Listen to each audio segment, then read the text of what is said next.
Diamond shopkeeper shot during botched robbery. Armed bandits robbed East Bank Demerara supermarket. High-profile criminals possibly pardoned by government. One killed, two critical in separate boat accidents. PNCR Congress was sheer rhetoric, says Jagdeo, and government to accelerate budgetary spending. Good evening, I'm Edward Lane with tonight's edition of the Evening News. In this report, we will tell you that a 56-year-old Diamond East Bank Demerara shopkeeper is currently hospitalized after she was shot during an attempted robbery on Wednesday evening. Details from Vanu Manik Chand. The injured woman has been identified as Gomati Ramratan, called Auntie Sabi, of Lot 1279 Diamond New Scheme East Bank Demerara. She sustained a single gunshot wound to her neck and is currently a patient of the Georgetown Public Hospital, where her condition has been listed as stable.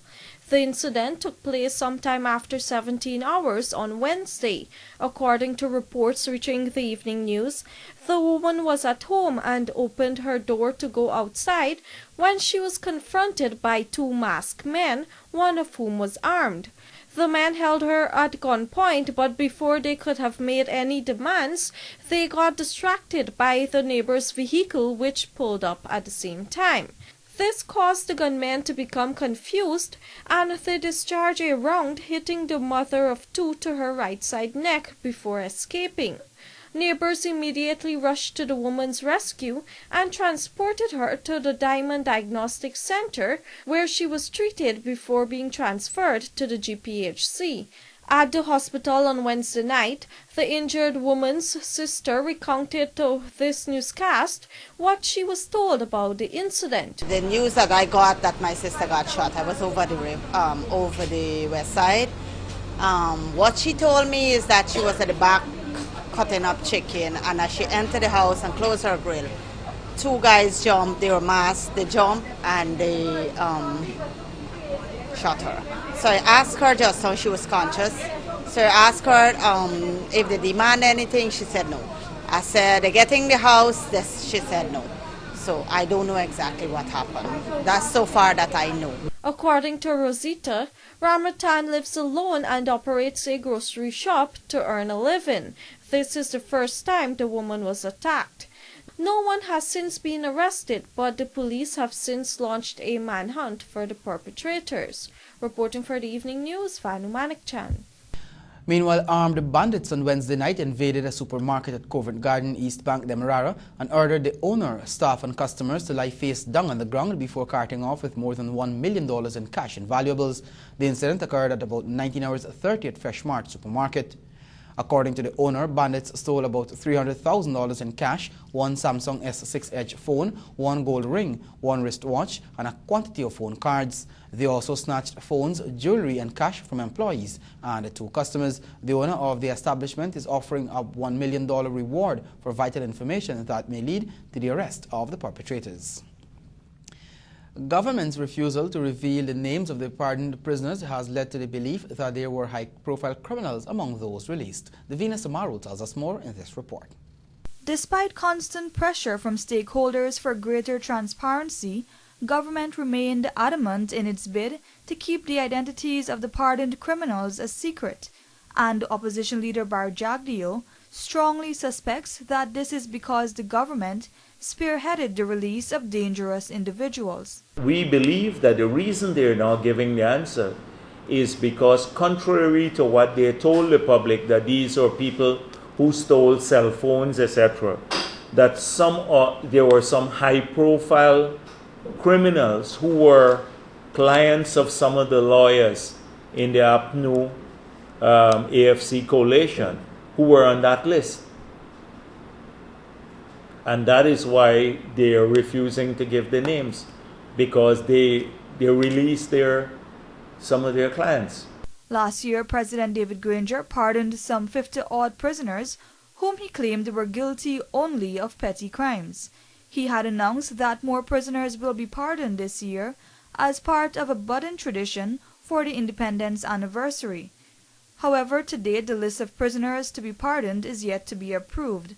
Among those who were already pardoned, several individuals were again charged for criminal offenses. Public Security Minister Kemraj Ramjatan had since accepted blame and promised a better selection process for future exercises. Meanwhile, the opposition leader believes that the government needs to do more to enhance its crime-fighting strategy.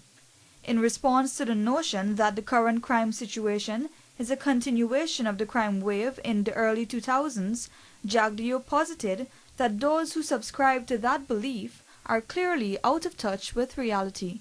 Reporting for the Evening News, Davina Samaru. One man is dead while 2 others were severely injured following 2 separate boat accidents in the Pomeroon River Region 2 on Wednesday evening. The first accident occurred at Burns Bush, Grand Pomeroon, and has left Ryan De Freitas, 28, of Covent Garden, Lower Pomeroon, dead.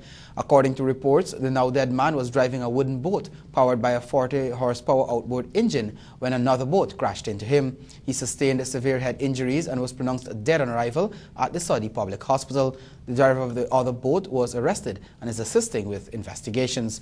However, the other accident, which occurred at Moorooka Northwest District Region 1, has left Kenneth Garway, called Scarface 52 of Charity New Housing Scheme, Essequibo Coast, and Civil Abdul 55 of Mabaruma Northwest District, nursing injuries. In this accident, the boats were heading in opposite directions when they collided. Police are investigating both accidents. Opposition leader Bharat Jagdeo has expressed grave concern over government's move to broaden the scope of the Special Organized Crime Unit, which was supposed to focus solely on crimes in violation of the AML-CFT legislation. Davina Samaru reports. During a news conference on Thursday, opposition leader Bharat Jagdeo disclosed that SOCO's new protocols fall outside of what it was initially established to do. This is the Special Organized Crime Unit that was set up to go after money laundering and terrorist financing to support the FIU, as now being given the mandate 21 items, the whole police force. Some of the odd mandates of the unit includes clamping down on gold smuggling, corruption and bribery, piracy of products, robbery or theft, among others. If you got DVDs and stuff like that, they'll be coming after you. You know, a fake DVD. This is the nonsense that goes on in the government. Useless bunch of ministers. A useless bunch of ministers. They don't even know what they're doing. And this pervades almost everything that they do. The incompetence is phenomenal. According to Jagdeo, FATF authorities will recognize this when they arrive in Guyana to conduct their site visit on the country's compliance to its recommendations. While the former president stressed that SOCO should only fight financial crimes, he preferred that the unit remain under the Guyana Police Force so as to prevent political interference. Just 2 days ago, Attorney General and Legal Affairs Minister Basil Williams hinted at the possibility of SOCO being removed from under the remit of the police force. Reporting for the Evening News, Davina Samaru. Thanks, Davina. You're watching the Evening News. More still ahead after this break. Stay with us.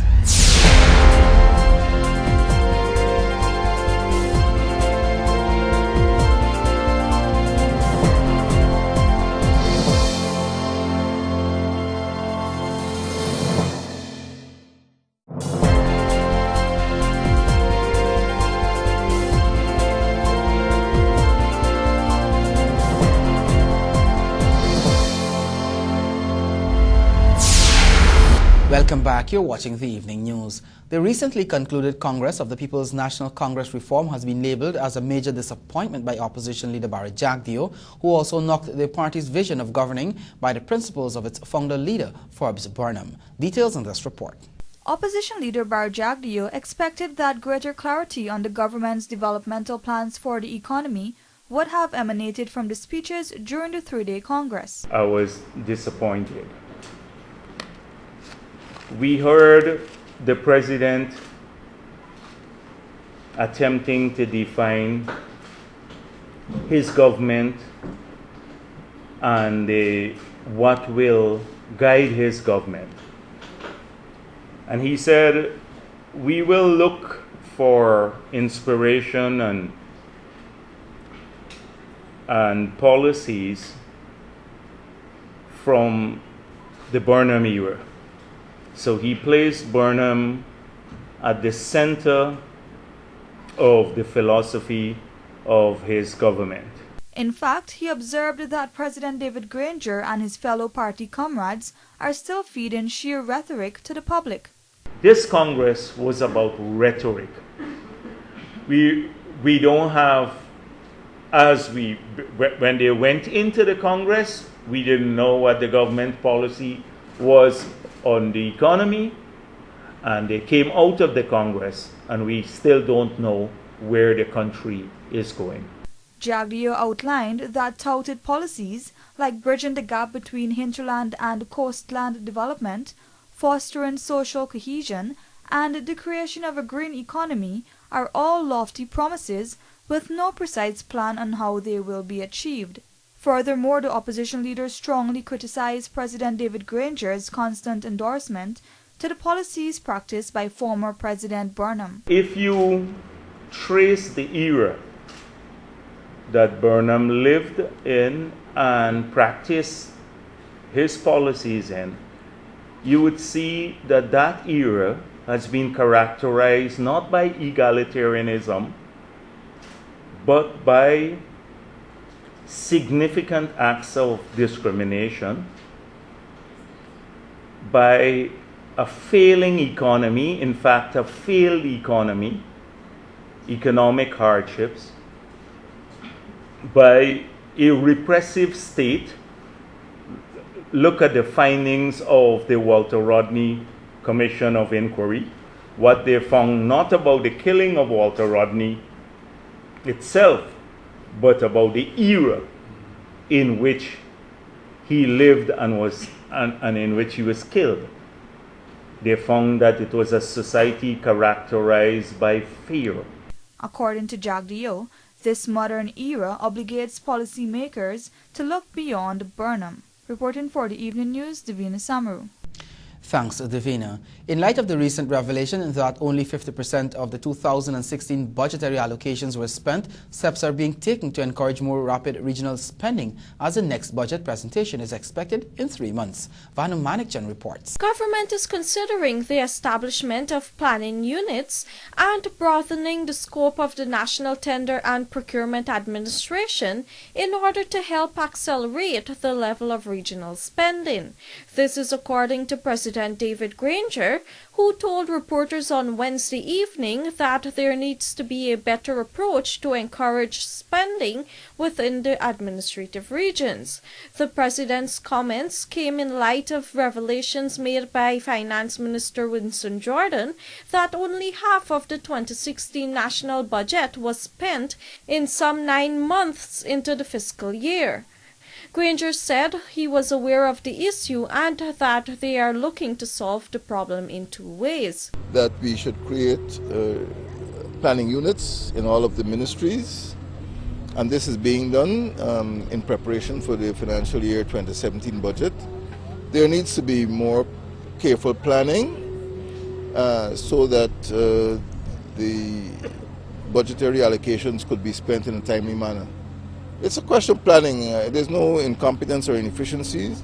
Moreover, the other area the president said that government needs to look at is broadening the National Tender and Procurement Administration. To this end, he noted that there was a meeting on Wednesday during which the need for a stronger procurement and tender administration was discussed. There are 15 ministries. All of the ministries use a single board. And the board obviously needs to be expanded or given the capability to do more work. The bottleneck, there's a bottleneck. It's not a question of administrative or governmental incompetence, there's a bottleneck. And we are solving the problem in 2 ways. 1, the establishment of planning units, and 2, broadening the National Procurement and Tender Administration. We are also, as you know, moving ahead with the Procurement Commission, and I expect that by the end of this year things will be moving much more smoothly. It's a bit late for 2016, but the ministries are aware of the bottlenecks and we're working to clear those bottlenecks. According to local reports, the finance minister had indicated that the slothfulness of the spending could be attributed to political personality issues within regional administrations. He suggested too that the slowness could be because some agencies were caught off guard with an early budget, and was also reported saying that some agencies were, quote, so accustomed to being relaxed and lackadaisical that they were surprised by an early budget and were unable to get their footing, end quote. Budget 2017 will be presented by Minister Winston Jordan in the National Assembly on December 5th. Reporter for the Evening News, Vanu Manikchan. Thank you very much, Vanu. Education Month 2016 was launched earlier today with a view of uniting stakeholders to advance education in the country. More in this report. Under the theme, Each Child Matters, Stakeholders Unite for the Enhancement of Education, Education Month was launched outside the Ministry of Education amid the soothing songs of steel band, drumming, and dance. Education Minister Dr. Rupert Roopnarine noted that this period serves to provide reflection and motivation to the education sector and society, adding that this year's theme seeks to emphasize a child-centered approach. Dr. Roopnarine noted the importance of PTAs and private schools in the delivery of education. More and more private schools are entering the education sector. Given the quintessential role that education plays in human and societal development, and given the government's mandate to regulate the affairs of the society, it is incumbent on the ministry to ensure that private schools are facilitated in the delivery of education and that they are regulated to assure the society of their relevance and the provision of quality service. He added that parents must play an important role in the delivery of education to their children. Roopnarine's sentiments were echoed by Acting Chief Education Officer Marcel Hudson. Research suggests that families where at least one parent or significant adult engage in this way, children are more likely to be motivated to learn, see the school in a positive light, and to enjoy productive relationships with their teachers. Parent-Teacher Association member Robert Forrester said that education can be the vehicle for change, while UNICEF's representative Mariana Flatch said that education should allow for optimum success. Today and throughout Education Month, the Ministry of Education will make the strong call for support from all of us, parents, community leaders, non-governmental organizations, religious organizations and development partners to work together to enhance the education programs for providing equitable and quality education to each child. She is a breath sweet and lovely. There's a bird on a bright summer's day, singing the song of God wherever she was. Shemuel Fanfare, The Evening News. Well, less than 2 weeks after Chief Education Officer Olata Sam was sent packing, Marcel Hudson is now acting in that capacity. However, Education Minister Dr. Rupert Roopnarine noted that the vacant position will be advertised. More in this report. Former CEO Olata Sam has been given the boot after government refused to renew his contract. However, at the launch of Education Month earlier today, former Regional Education Officer Marcel Hudson was introduced as the acting Chief Education Officer. On this note, Dr. Roopnarine told media operatives that discussions to find a replacement are ongoing, while noting that the position will be advertised. Hudson will now manage the education sector and will report directly to the minister. He will also be responsible for the implementation of programs to better the nation's education system. Responding to questions over the ministry's decision to remove Sam, the education minister said that it is time for fresh blood, but noted that he was satisfied with Sam's work. Why was Mr. Sam let go? We have a new acting CEO. Mr. Sam has served us well, and I think it's time that we get some, fresh blood in the ministry. Were you satisfied with his performance? Yes, I was. I think he did very well as Chief Education Officer. It was on August 19 Media Report Service.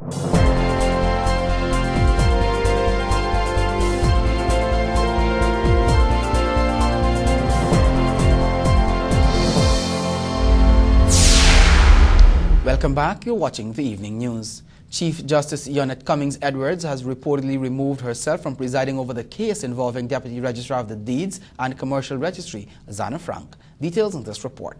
Frank has filed a lawsuit against Attorney General Basil Williams, who she has accused of seeking to disrupt her appointment as Deputy Registrar of the Deeds and Commercial Registry. The matter has found itself before Chief Justice Yonette Cummings Edwards. However, the CJ has reportedly removed herself from the case since she was identified as one of the interviewees of Frank for the current position. The matter will now be heard by Justice Brassington Reynolds.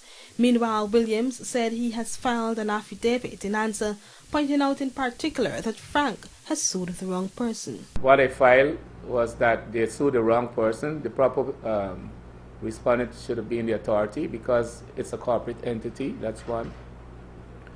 I've also shown that the only role the Minister of Legal Affairs has is to give general directives to the board, and the board shall implement those directives. Earlier this month, the attorney filed a lawsuit against the Legal Affairs Minister, who she claimed has sought to prevent her from performing her duties.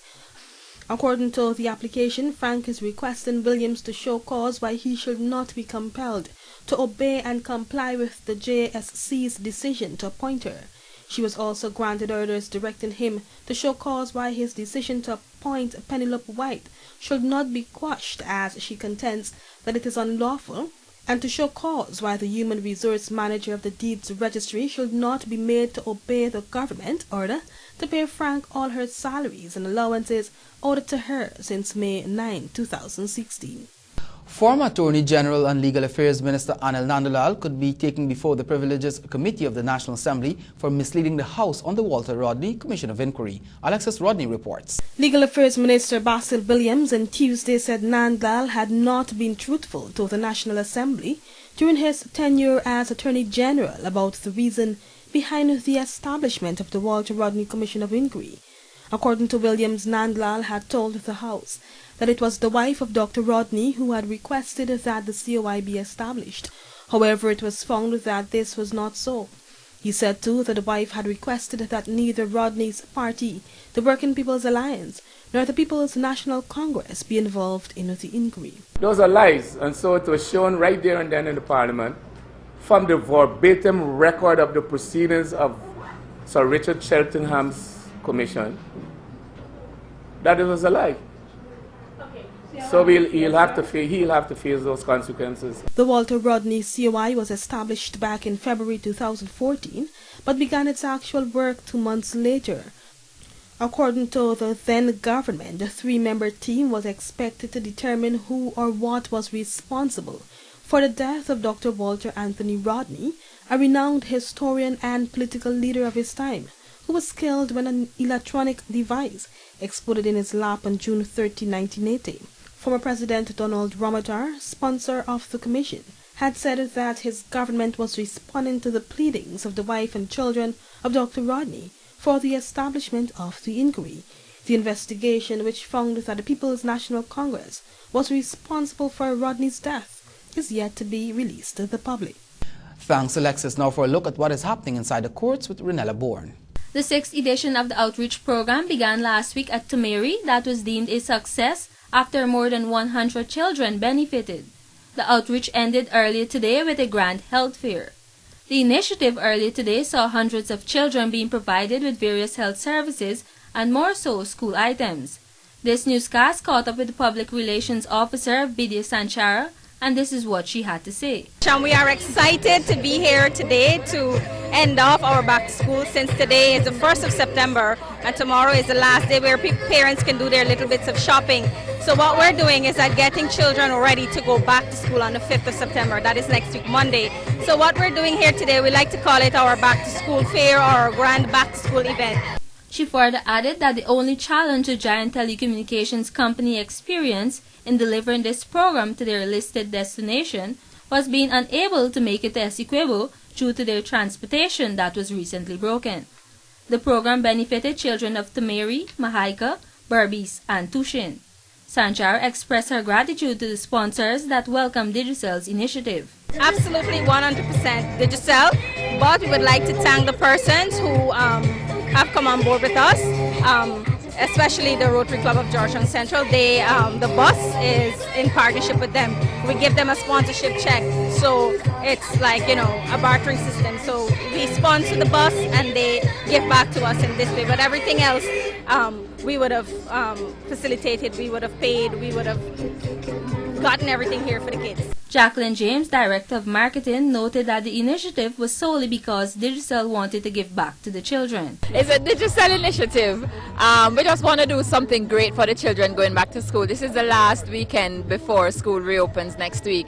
So it's good to have them come out to have some fun, to get some treats, as well as get the regular school checks before going back to school. So we have the dental. We have also compliments of the Ministry of Health. We have medical personnel here giving vaccines as well as doing coaching and giving talks on basic health care for children. Reporting for the Evening News, I am Renella Bourne.